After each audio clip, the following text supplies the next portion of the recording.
안구가 돌출돼 있어야지 뒷미팅을 했을 때 붉은 살이 노출되는 그런 부작용이 떨어지게 되고. 안녕하세요. 저는 링크 성형외과 대표원장 성형외과 전문의 정민수입니다. 기본적으로 앞트임은 가로 길이를 확장시키기 위해서 눈 앞쪽에 있는 몽고주름을 해결하면서 옆으로 이제 길게끔 하는 수술 방법인 거고, 윗트임은 앞쪽 라인을 조금 더 보이게끔 하는 게 기본 개념이라고 생각합니다. 그래서 쉽게 말하면 인라인에서 인아웃으로 바꾸거나 인아웃에서 세미아웃이나 아웃라인으로 이제 라인을 변경하고 싶을 때 윗트임을 시행하게 됩니다. 그렇진 않습니다. 기본적으로 뼈가 먼 사람이 있고 몽고주름 때문에 앞쪽이 막혀서 이제 멀어 보이는 경우가 있는데, 기본적으로 눈과 눈뼈 사이가 먼 분들은 앞트임을 해도 개선이 크게 안 되는 경우가 있고, 근데 이제 몽고주름 때문에 앞에 누오가 많이 막혀 있어서 눈 사이가 먼 분들은 앞트임을 하면 눈과 눈 사이 먼 것을 많이 해결할 수 있습니다. 몽고주름을 다 없앨 수도 있고 일부만 없앨 수도 있습니다. 기본적으로 눈 사이가 먼데 몽고주름이 심한 분들은 앞트임을 하는 경우가 몽고주름을 해결하려고 하는 건데, 눈 사이가 멀어야지 앞을 많이 틀 수가 있는데 그러면은 몽고주름을 다 해결할 수 있지만, 눈과 눈 사이가 좁은 분들은 몽고주름을 해결하고 싶어도 앞으로 틀 공간이 많이 있지 않기 때문에 일부만 이제 없앨 수 있는 거죠. 그래서 결국은 몽고주름을 다 없애고 싶은 분들은 기본적으로 눈 사이가 멀었을 때 몽고주름 다 해결될 수 있다고 생각합니다. 실제적으로 앞트임 흉터 때문에 수술을 고민하는 분들이 많이 있습니다. 환자분들이 생각하는 앞트임 흉터는 첫 번째, 실질적으로 이제 절개창이 생기는 이제 앞트임 흉터, 또 두 번째, 앞트임을 너무 과하게 했을 때 앞쪽에 있는 누오가 많이 노출돼서 그것 때문에 징그럽다고 생각하는 경우가 많이 있어요. 그럴 때 이제 기본적으로 앞트임 흉터를 이제 덜해 보이게끔 하기 위해서는 수술 방법을, 흉터가 이제 덜 남는 수술 방법을 택해야 되는 거고, 예전에 비해서 이제 절개창이 이제 많이 들어가지 않는 수술 방법들이 많이 개발되어 있기 때문에 그런 방법으로 수술하시면 실질적인 절개창이 가지고 있는 앞트임 흉터는 크지 않을 거라고 생각이 되고, 두 번째로 이제 누오가 많이 보이게 돼서 티가 나는 앞트임 흉터 같은 경우에는 수술자가 환자분에 맞춰서 누오가 많이 보이지 않은 적당한 범위 내에서 트임을 하게 되면 흉터가 심하게 보이지 않는 수술 방법을 할 수 있습니다. 기본적으로 앞트임을 안 해도 인아웃이나 아웃라인이 나오는 환자분들이 있고, 앞트임을 해야 인라인이 아닌 인아웃 라인이나 아웃라인이 나오는 경우가 있습니다.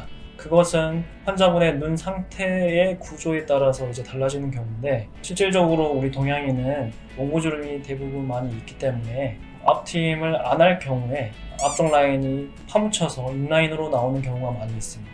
그런 경우에 앞트임을 시행해야 원하는 라인이 인라인이 아닌 인아웃이나 아웃라인이면은 앞트임을 시행을 해야 나올 수 있는 거라고 생각합니다. 그래서 결론은 이제 환자분이 의사랑 상담을 해서 원하는 라인에 맞추어서 트임이 필요한지 여부는 상담을 통해서 이제 결정된다고 생각하시면 됩니다.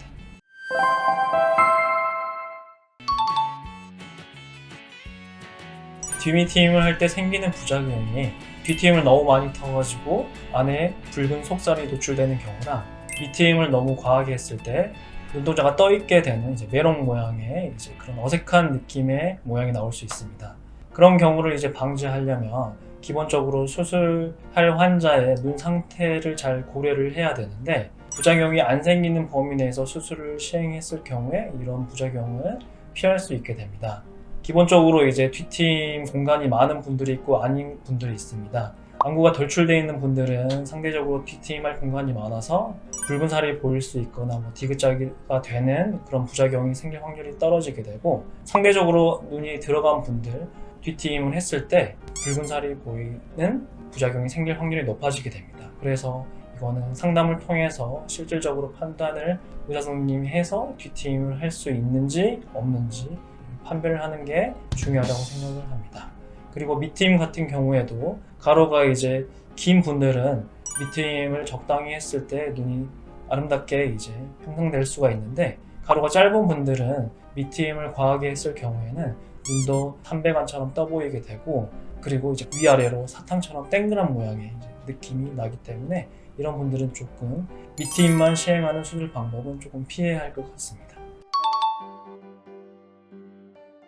뒷밑트임을 원하시는 분들은 실질적으로 가로 길이가 짧고 눈꼬리가 많이 올라가 있거나 또는 이제 역광대가 넓어가지고 눈에 이제 가로 길이를 길게 해서 얼굴을 조금 작아 보이게끔 하는 목적으로 이제 내원하시게 되는데, 기본적으로 이제 뒷밑트임을 많이 할 수 있는 눈들은 안구가 돌출되는 눈들이 뒷밑트임을 할 수 있는 공간이 많은 분들입니다. 안구가 돌출되어 있어야지 뒷밑트임을 했을 때 붉은 살이 노출되는 그런 부작용이 떨어지게 되고, 그 이유는 눈 바깥쪽에 있는 인대를 뼈막에, 눈 바깥쪽 안압을 바깥쪽에 있는 뼈막에 이제 고정시키게 되는데, 눈이 들어가 있는 눈들은 그렇게 고정을 했을 때 안에 붉은 살이 노출되는 경우가 생기기 때문에 실질적으로 튀어나온 눈보다는 들어간 눈들이 이제 부작용이 생길 확률이 높아서 그거를 잘 고려를 해서 상담을 통해서 수술 여부를 진행해야 됩니다. 뒷밑트임을 시행했을 경우에 제일 흔한 부작용으로 결막 충혈과 결막 부종이 생길 수 있습니다.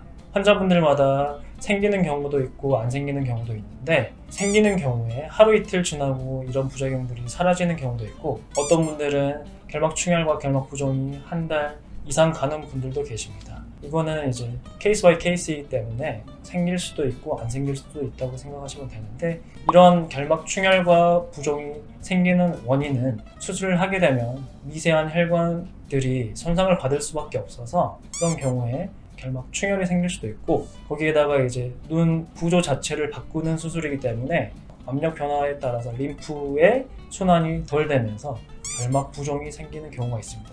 그렇지만 이런 결막 충혈과 부종은 결국 이제 시간이 지나면 해결되는 그런 부작용이기 때문에 크게 걱정은 안 하셔도 될 것 같고, 혹시 생기는 경우에도 눈을 건조하지 않게 계속 관리를 해주면 이런 증상도 빨리 사라지기 때문에 크게 걱정은 안 하셔도 될 것 같습니다.